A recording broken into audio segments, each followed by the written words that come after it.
This weekend is one of the best times of the year to eat out all around the area because you can do it on a budget. You can try those restaurants you've always wanted to get into and maybe even some new cuisine. Restaurant Week Metro Washington, that is all over the area, is going on. So is Alexandria and so is Falls Church Restaurant Week. The broader Beltway DC one ends on Sunday, though some of your favorite restaurants might extend, and then Falls Church and Alexandria, that goes on for a whole other week. Outward Bound, the nonprofit, is getting people into the outdoors and setting up some healthy boundaries with our devices in the Reset. The stories are consistent.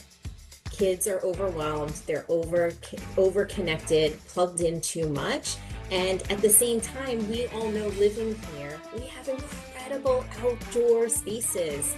We have incredible parks, we have incredible community assets, and the Reset is a day on January 24th where families can pause, they can connect with one another. The Washington Auto Show is parked at the Convention Center through next Sunday, the annual tradition for a serious car shopper, or maybe you just love going and looking at all the new technology and gadgets. That is possible too, though you're gonna have to head to Capital One Arena if you wanna see the monster trucks.